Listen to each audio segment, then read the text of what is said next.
Paul Young became an international hit with the song Everytime You Go Away that reached #1 in 1985. Join us as we explore the life of Paul Young and his exciting career. Paul Young, born January 17, 1956, hailed from Luton, Bedfordshire, England, and was the middle of three children in his family. It was at a young age he took up piano and guitar and took a liking to it. Most of his family had music around it. His uncle played the harmonica at festivities, and his mom was part of a choir called the Luton Girls Choir. Going back to the beginning of Paul Young's music career, his first group was with Kool and the Kool Cats, which he was the lead singer for. By the time the late 70s came around, he joined a band called Streetband. They only had one top 20 song that became a hit in the UK called Toast, a humorous song and one worth looking up and searching if you want a good laugh. When Streetband disbanded in 1979, he would soon become the teen idol with solo success through the 80s. Young's voice was described as blue-eyed soul. This was a term used to describe those who have both smooth and soulful voices.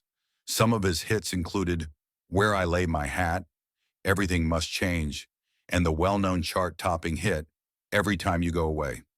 The song reached #1 on the Billboard Hot 100 and even won Best British Video at the Brit Awards in 1986.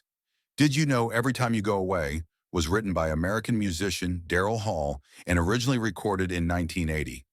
In 1980, Hall decided to record it as a duo with his band Hall & Oates, but it was not released as a single. Later, the song would be a cover by Paul Young in 1985 and explode into an international hit, reaching a not surprising #1 in the US.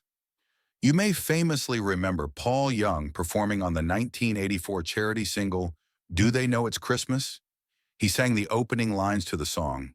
His other accomplishments also took the stage at Live Aid at Wembley Stadium in 1985.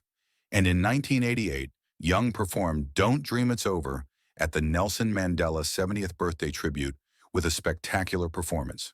When Queen's lead singer died, Freddie Mercury, Young joined the surviving members of Queen to sing Radio Gaga at the Freddie Mercury Tribute Concert in 1992. In 1983, Paul Young met his future wife, former model Stacey Smith, during the filming of his Come Back and Stay video. The couple married in Los Angeles in November 1987 and had 3 children. After separating in May 2006, they reconciled in March 2009, but during their time apart, Stacey had a son, Jude, with businessman Elon Slazenger. Tragically, Stacey passed away from brain cancer on January 26, 2018, at the age of 52. If you're wondering if Paul Young still performs today, he still does. What's the most memorable song by Paul Young you still remember?